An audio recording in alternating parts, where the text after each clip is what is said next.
বাংলা নদীমাতৃকার জেলা। প্রতি বছর নয় আমফান, নয় সুনামি, নয় একটা না একটা কিছু জুটছেই, এবং প্রতি বছর সাইক্লোন হবে, ঝড় হবে, জল হবে, মানুষের কষ্ট হবে।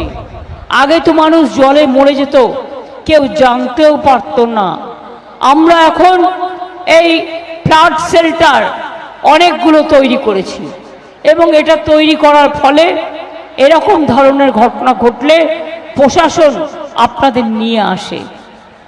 যেমন মৎস্যজীবী যারা আছেন তাদের মাছ ধরতে যাওয়া বারণ আছে 2-3 দিন। ঘূর্ণিঝড় রেমাল এ রাজ্যেও চোখ রাঙাচ্ছে এবং সে কারণে চিন্তিত বঙ্গবাসী।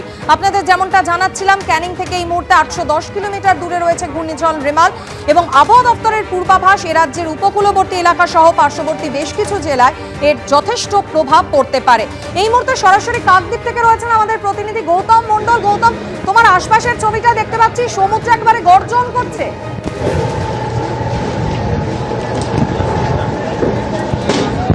দেখো মাধুরী, আমি এখন দাঁড়িয়ে আছি কাকদ্বীপের লর্ড নম্বর 8 এবং কচুবেড়িয়া যে ফেরি সার্ভিস আছে সেই ফেরি সার্ভিসের উপরে আমি দাঁড়িয়ে আছি।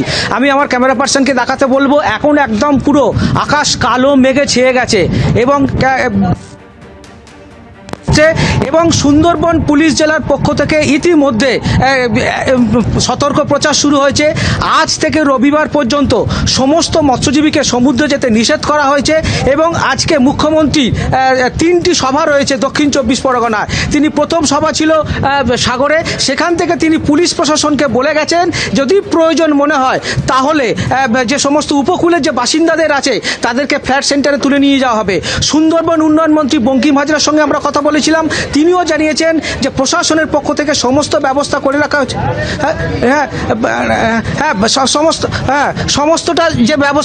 সমস্তটা ব্যবস্থা করা হয়েছে। সমস্তটাই ব্যবস্থা করা হয়েছে যাতে এই যে অতীতে সুন্দরবনের উপরে আয়লা থেকে আমফান এবং ইয়াস প্রত্যেকবারই এই মে মাসে বড় বড় দুর্যোগ ঘনিয়ে এসেছে। এইবারেও সতর্ক প্রশাসন, কারণ অতীতের অভিজ্ঞতা নিয়ে প্রশাসন চেয়েছে এবারে যাতে, যেহেতু নির্বাচন চলছে এইখানে, এই দক্ষিণ 24 পরগনাতে শেষ দফার নির্বাচন আছে আগামী 1 জুন, তার আগে পুরো দমে প্রচার চলছে, সমস্ত রাজনৈতিক দল প্রচার করছে। আজকের মুখ্যমন্ত্রী বলে গেছেন যে প্রশাসনকে সতর্ক থাকতে হবে, যদি প্রয়োজন হয় তাহলে উপকূলের যে বাসিন্দা তাদেরকে ইতিমধ্যে তুলে নিয়ে যেতে হবে, এবং ইতিমধ্যে ব্লক প্রশাসনের পক্ষ থেকে সুন্দরবনের যে 13টি ব্লক রয়েছে দক্ষিণ 24 পরগনার প্রত্যেকটা ব্লককে সতর্ক করা হয়েছে এবং ত্রাণ মজুত করা হয়েছে। এখনো পর্যন্ত আমরা যা দেখতে পাচ্ছি যে আজকের পর থেকে এই দুর্যোগ কিন্তু আস্তে আস্তে যে রেমাল যে ঘূর্ণিঝড়, তার সম্ভাব্য যে ঘূর্ণিঝড় রেমাল, তার প্রভাব পড়তে শুরু করেছে। এই মুহূর্তে কাকদ্বীপের আকাশ কালো মেঘে ছেয়ে গেছে। এই মুড়িগঙ্গা নদীর উপরে আমরা দেখতে পাচ্ছি আকাশ কালো মেঘে ছেয়ে হয়েছে, নিকষ কালো অন্ধকার। দিনের বেলায় কার্যত আধার নেমে এসছে কাকদ্বীপের, এর সঙ্গে সঙ্গে বিদ্যুৎ চমকাচ্ছে এবং বজ্রপাতও শুরু হচ্ছে আস্তে আস্তে।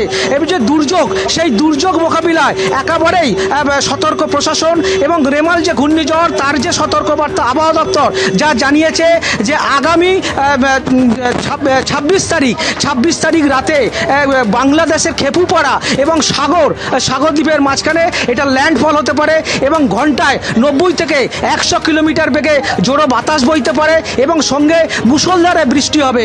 সেই বিষয়ে এই যে উপকূলের বাসিন্দারা তারা দীর্ঘদিন জানেন যে এই ধরনের প্রাকৃতিক বিপর্যয় এলে তাদেরকে সতর্ক থাকতে হয়, তাদের যে প্রয়োজনীয় কাগজপত্র তারা তা নিয়ে স্কুল, বাড়ি বা ফ্ল্যাট সেন্টারে উঠে যায়।